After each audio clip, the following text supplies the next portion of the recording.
My girlfriend said, "You embarrass me." I replied, "Good luck, Emily." Then I packed my bags, canceled our accounts, blocked every number, and I just smiled because her cheating surgeon is losing everything while my promotion email is waiting for her to see when karma hits. Hey viewers, before we move on to the video, please make sure to subscribe to the channel and hit the like button if you want to see more stories like this. Thanks. Throwaway account because this story still stings a bit even though I'm way past it now. I am 34, was with my girlfriend Emily, F32, for 6 years. We met in college. She was this ambitious marketing major with big dreams, and I was studying software engineering, content with building a stable life. Looking back, I give a lot to make us work.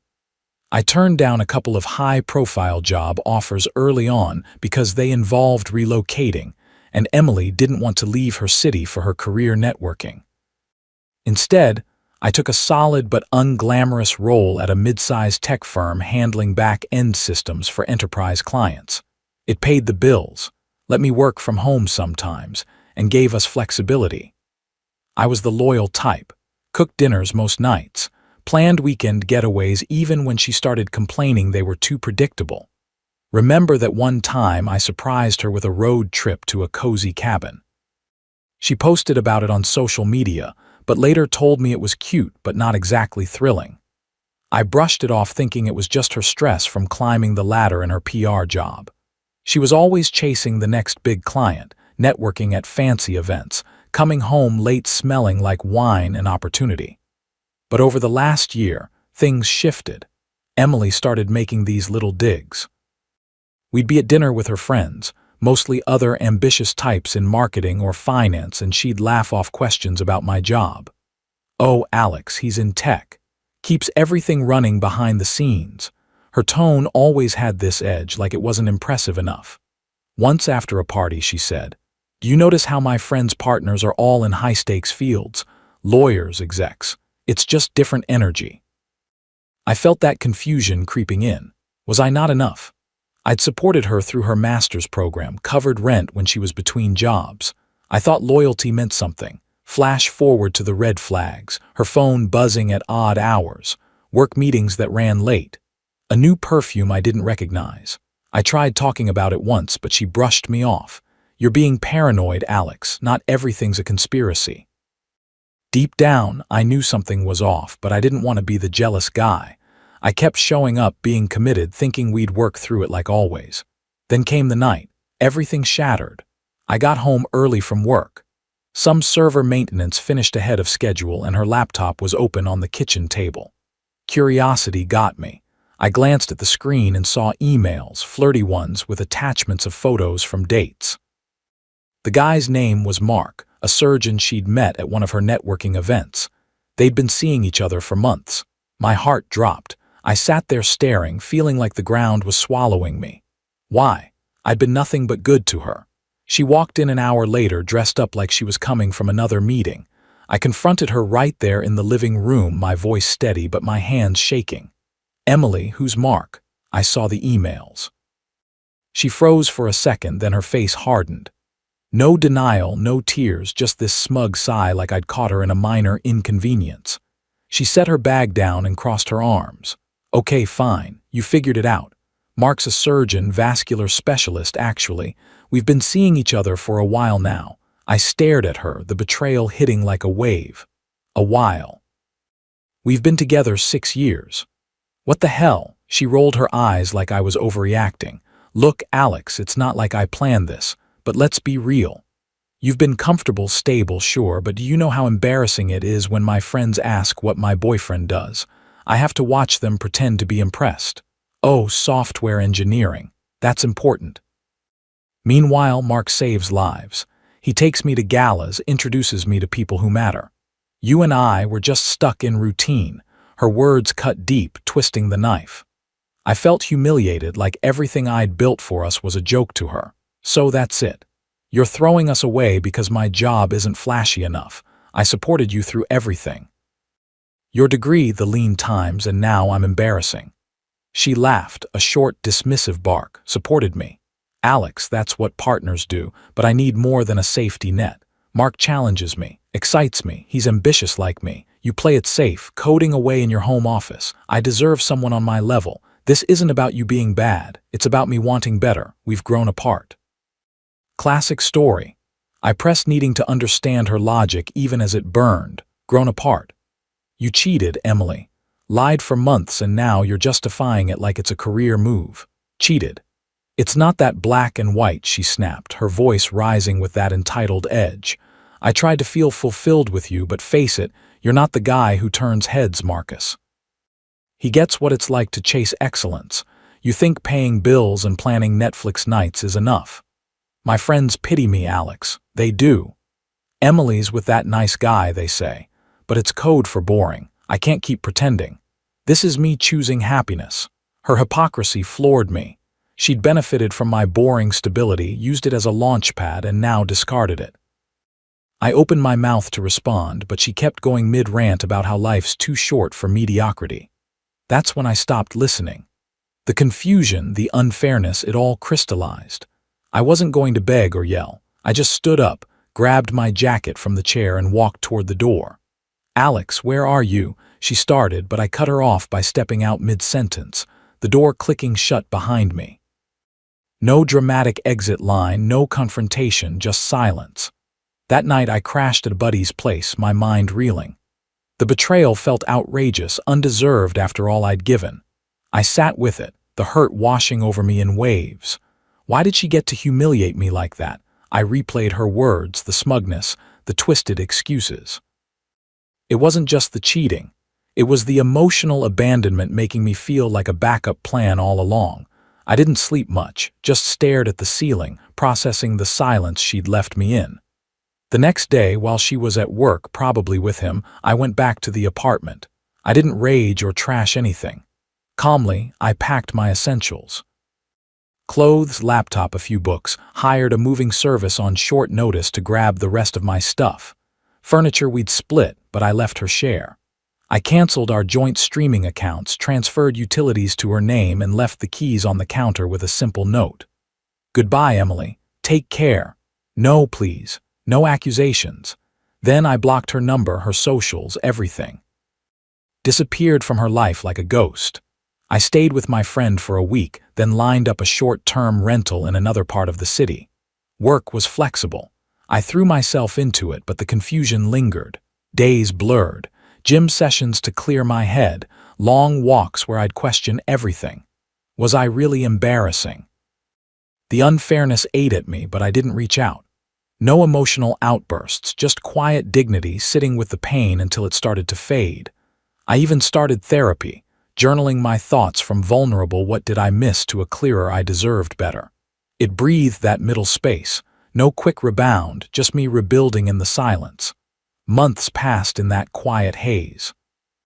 I focused on myself, upgraded my resume, applied for that promotion I'd shelved years ago, and started hitting the gym like it was therapy. Work became my anchor. I dove into projects, earning kudos from my team for some innovative code that streamlined our clients' operations.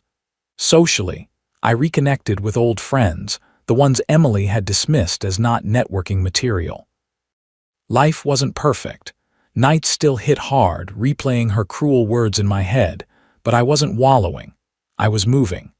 Word trickled back through mutual acquaintances, the kind who couldn't resist updating me despite my no-contact rule. At first, it was minor stuff.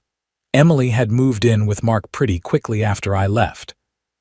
She was posting about their glamorous life, dinners at upscale spots, weekends at his lake house, but cracks showed early. One friend mentioned she'd quit her PR job, saying Mark wanted her to focus on us, which sounded more like control than romance. I didn't pry. I just nodded and changed the subject. Then karma swung in hard about 8 months post-breakup. It started with whispers in our old social circle. Mark was under investigation. Turns out, as a vascular surgeon, he'd been cutting corners, billing fraud, overprescribing procedures that weren't necessary, even a couple of malpractice suits from patients who'd suffered complications. The state medical board got involved, and it blew up in the local news. Vague headlines about prominent surgeon facing license revocation. His practice tanked, partners distanced themselves, and he lost his hospital privileges. From what I heard, he turned bitter fast, lashing out at everyone, including Emily. He'd isolate her, criticize her for not supporting him enough, and control the finances since she'd become dependent on him after quitting. Emily unraveled with him. Without her job, she had no income, and her prestigious circle evaporated when the scandal hit. Mutual friends who'd initially bought her story about our mutual split started siding with me after details leaked. How she cheated, the humiliating way she dumped me. She lost invites to events, got ghosted by her ambitious crew who didn't want the drama tainted. One buddy told me she looked rough at a coffee runin, stressed, withdrawn, like the smugness had been stripped away. She was trapped in his mess, living in his now mortgage-strained house, dealing with his mood swings, no escape hatch because she'd burned her bridges. It was ironic, almost poetic.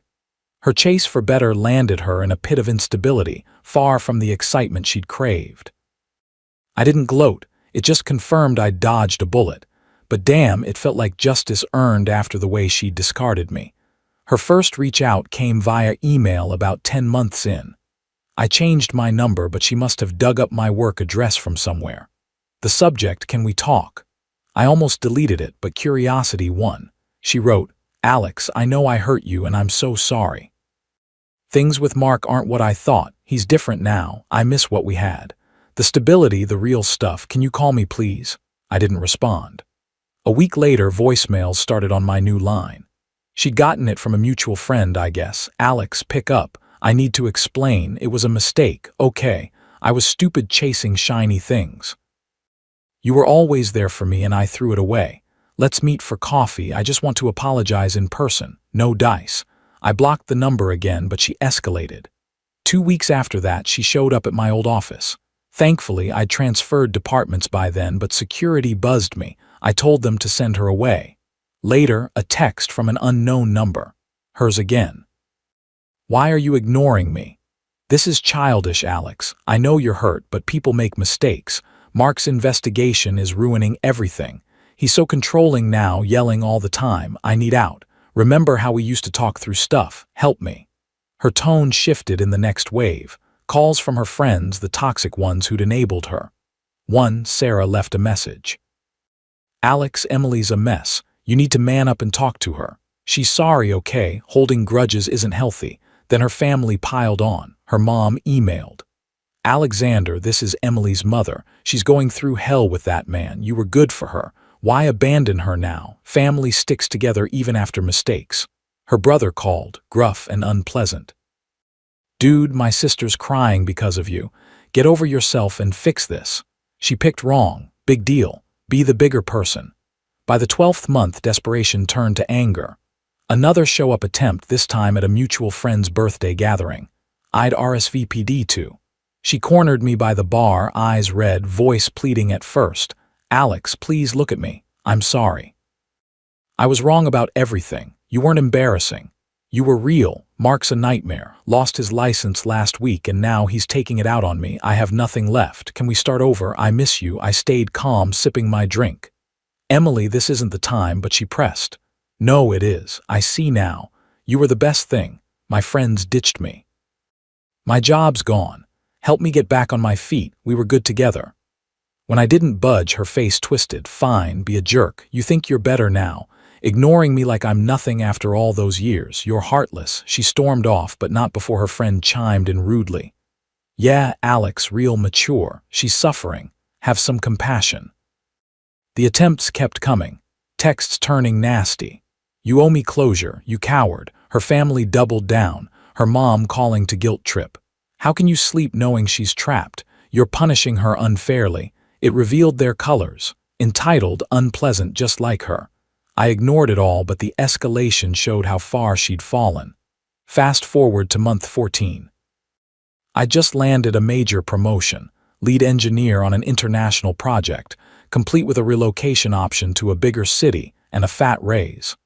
Life was clicking, new apartment, hobbies like hiking that cleared my head, even casual dates that felt light. Emily's mess. A distant echo. Her final desperate message came during our mutual friend Jake's wedding. I was there as a groomsman.